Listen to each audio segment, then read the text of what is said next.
The problem is lack of patriotism. The fact that people are holding high positions does not mean that they love the country. The love of our country calls for everybody to die to themselves so that our country may grow. If you travel like we did, the bishops went to Yokaduma for the ordination of the new Bishop of Yokaduma on the 1st of March. You discover that the road between Baturi and Yokaduma is horrible. And not to talk of from Yokaduma to Mulundu, which is another 200 kilometers. It is horrible. Is it that the roads cannot be done? Secondly, when you look at the way those people live, you see misery. When I came back, I said to some of my priests here, before you open your mouth and talk about being uncomfortable, go to the east and see the condition in which Cameroonians are living there. It is not good.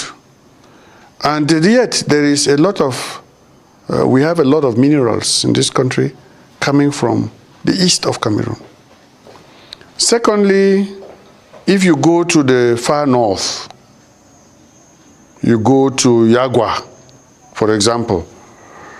If you go to Yagwa and you travel from Yagwa to Gobo, or you go from Yagwa to Jigilao, or you go from Yagwa to Mufuldai. First of all, you are traveling just on sand, an open desert. You are not traveling on any roads. You see where the people are scooping water to drink. They drink from the same place with their cattle. How do you expect those people to be healthy?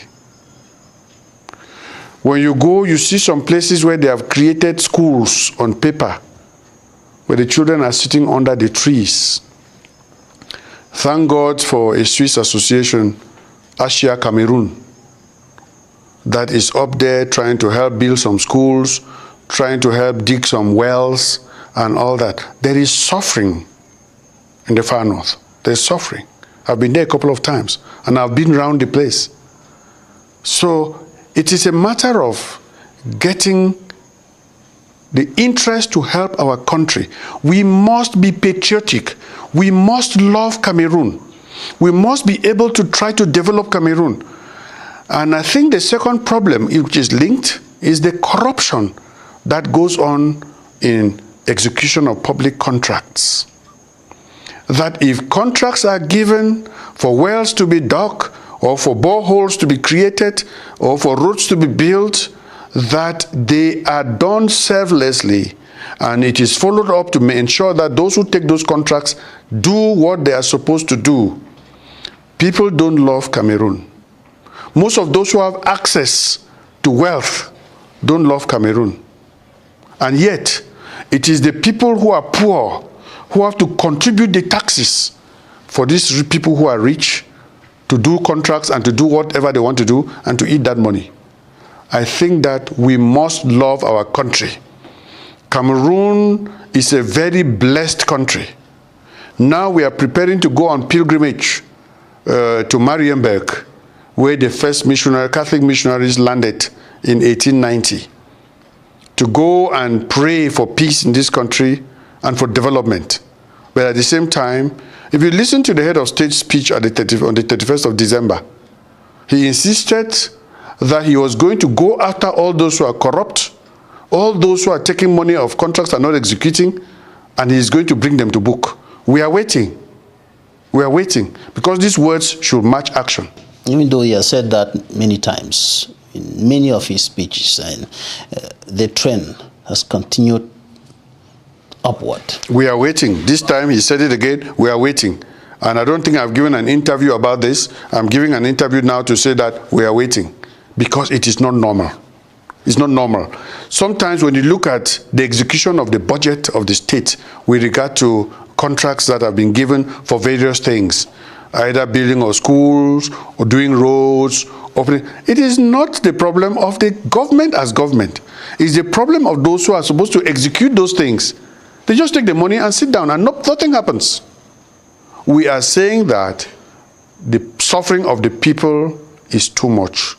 The people are crying every day, and they are crying to us pastors. We ourselves are also crying. But those to whom we are crying should open their ears and hear the cries of the poor. The far north region, or the north of Cameroon, is very, very vast.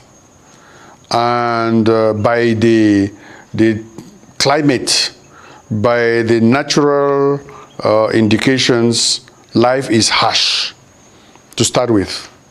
And secondly, there is a lot of desert there, and this makes for a lot of dryness and difficulties to get food. The area is very vast, and I must say again that it is very thickly populated. Very, very thickly populated.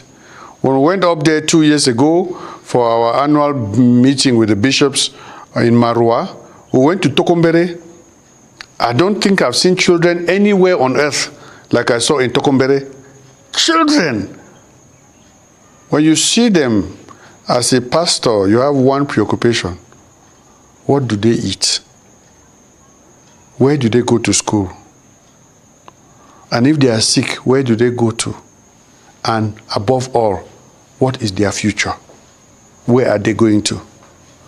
So when we look at these things, they look difficult.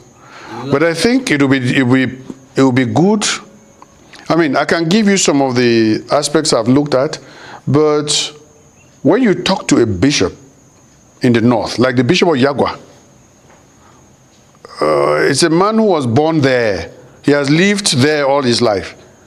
I think he can give you far more details of the suffering of his people than I'm giving you now. Does that explain the outburst of anger that came from him recently with very much extreme words according to some persons, notably regarding the fact that he said even the devil should take over, even though he explained and we understand that he is not calling the devil to come and rule, but he's saying that anybody should take over, no matter the person. Well, what I'm telling you is that before you condemn the Bishop of Yagwa, enter his shoes. Stand in his shoes before you understand his frustration. I mean, I don't think that any reasonable person can say, devil should come and take over our country. That's not normal. We cannot give our country to the devil. But he has said, because I've spoken to him, he didn't mean devil as devil, but he meant, as you say, some other person. But what I'm trying to say is that instead of condemning the Bishop of Yagwa, go to Yagwa and see why the bishop is making that kind of statement. Tears will drop from your eyes. Tears will drop from your eyes. We have seen children dying in that place. This Asia Cameroon I'm talking to you about is picking babies from the streets and bringing them to the health center run by the Tertiary Sisters of St. Francis. Go there and enter the orphanage before you come and ask me all these questions. Go there and see where the mothers are living with their kids before you come and ask me all these things about the Bishop of Yagwa. It's a difficult situation. He has drawn our attention to the suffering of his people. Instead of condemning him for doing so, let us see how to help him bring his people out of this misery that has pushed him to this frustration.